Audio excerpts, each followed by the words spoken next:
Bom dia, meu nome é Leonardo, eu sou formado em filosofia e sou cristão evangélico. E você está no Filosofia e Fé Cristã. E Fé... Muito bem, iniciando então esse capítulo 1, que vai começar falando da Idade Média e começa iniciando por Agostinho de Hipona, que pode ser considerado um pensador de transição entre a Idade Antiga e a Idade Média. Na verdade, muitas vezes intitulado Agostinho como um pensador do período tardo antigo, realmente bem do finalzinho da antiguidade. E, na minha opinião, a grande base intelectual para o que foi pensado na Idade Média. E antes de iniciar aqui com o livro do Colin Brown, eu estava hoje fazendo uma leitura nas Confissões e me veio à mente a ideia de trazer essa passagem que estava lendo, porque justamente é um momento em que Agostinho reflete sobre como ele interagiu com os livros neoplatônicos. Agostinho, desde muito cedo, desenvolveu um gosto pelos estudos. Mesmo quando a gente acompanha o relato das Confissões, em que ele começa na sua infância e vai depois relatando sua adolescência, mesmo nos momentos em que ele teve alguns problemas com os estudos, a gente pode inferir pelas confissões e o desenrolar da história e da sua vida que, mesmo esses momentos problemáticos, denotavam um gosto pelos estudos muito forte.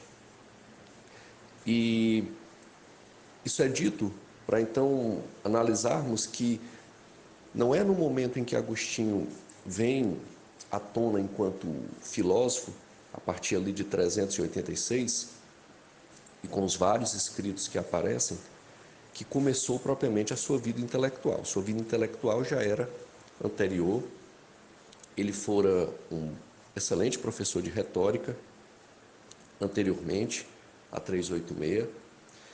E dito isso, podemos falar então também que Agostinho nunca foi um ateu. Muitas vezes se pensa que porque houve um processo de conversão,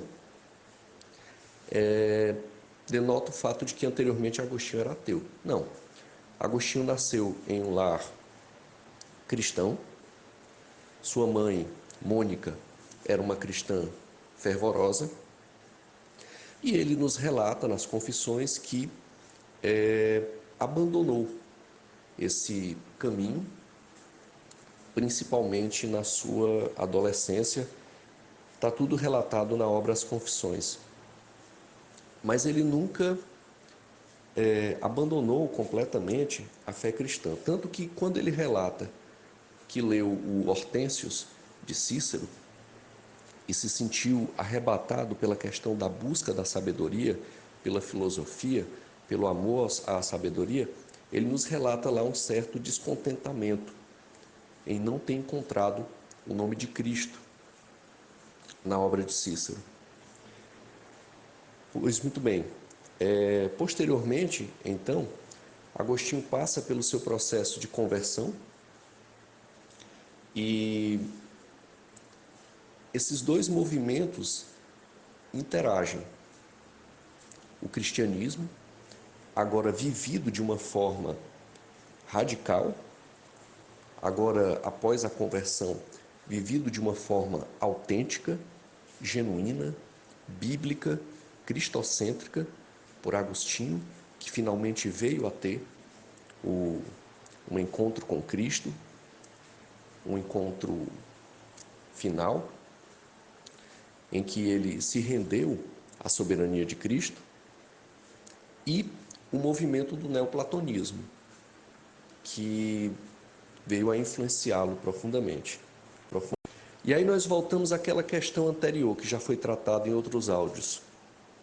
A filosofia é importante para a fé cristã, nós vimos que na opinião de Clemente de Alexandria era, na opinião de Tertuliano, não era, a filosofia era raiz de heresias. Como eu disse, o próprio Agostinho, na sua velhice, na obra Retratações, em alguns momentos ele percebe que não deveria ter usado certos termos, porque esses termos eram pagãos, ligados ao êxtase místico plotiniano, e, ao contrário, ele mostra que deveria ter usado termos bíblicos, termos cristocêntricos. E voltamos também a uma outra questão já tratada em áudios anteriores, que para Agostinho o conhecimento dos gregos, o conhecimento pagão, era como que comparado ao ouro que foi dado dos egípcios aos hebreus, quando estes saíram do Egito, e ouro depois que foi utilizado na construção do tabernáculo no deserto. E na verdade é isso. Deus é o dono do ouro e da prata. Deus é dono de tudo, Deus é criador de tudo. Então todo conhecimento, ele provém de Deus.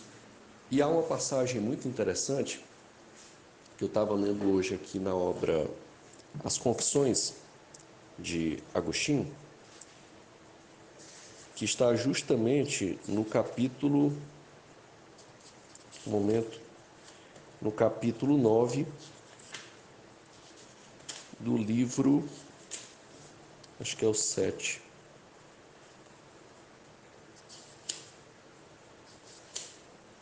Só confirmar. Isso, do livro 7, que é justamente o capítulo 9, ele vai tratar do neoplatonismo e a fé cristã. E há aqui uma passagem que eu gostaria de trazer, que está bem no finalzinho do capítulo 9, e eu vou ler e aí contextualizar. Então, iniciando a leitura. Por isso lia também aí nos livros platônicos, que transformar a imutável glória da vossa incorruptibilidade em ídolos e em estátuas de toda espécie, e semelhança de imagem do homem corruptível, das aves, dos animais e das serpentes. Ou seja, o alimento dos egípcios pelo qual Esaú perdeu o direito de primogenitura. Israel, o povo primogênito, e aí ele cita a Bíblia, de coração voltado para o Egito, curvando a vossa imagem, a sua alma, ante o ídolo do bezerro que come feno. Essa citação aqui está na indicação Salmo 105, versículo 20. E aí ele continua: em lugar de vós honrou a cabeça de um animal. E é bem interessante esse parágrafo e bastante complexo. Ele consegue coligar, primeiramente, uma passagem da carta aos Romanos, em seu capítulo 1, em que fala que o homem troca a glória de Deus pela glória do homem e cai na idolatria, adorando a imagens do homem corruptível, e aí vai descendo, de aves, animais, de serpentes. Ele coliga isso com o alimento dos egípcios, a idolatria praticada no Egito Antigo, e faz uma conexão com a história de Esaú e Jacó e da forma como Esaú perdeu o seu direito de primogenitura trocando por um prato de lentilhas que Jacó havia preparado. A seguir, ele faz uma crítica ao povo de Israel, o primogênito de Deus, que mostra que seu coração ainda estava voltado para a idolatria egípcia, no sentido, e aí ele cita aqui uma passagem do Antigo Testamento, em que, quando Moisés subiu ao monte e passou lá 40 dias, o povo criou um bezerro de ouro e o adorou, mesmo já tendo passado por toda a experiência das 10 pragas do Egito e da abertura do Mar Vermelho. E aí ele completa: em lugar de vós honrou a cabeça de um animal. É uma passagem bastante complexa, e esse parágrafo ele é bastante complexo porque ele coliga aqui vários momentos da Bíblia, do Novo Testamento e do Antigo Testamento, fazendo uma crítica radical à idolatria. E prepara a partir desse parágrafo a base para falar do outro parágrafo, em que ele vai falar do conhecimento e também dos livros neoplatônicos. Então ele continua: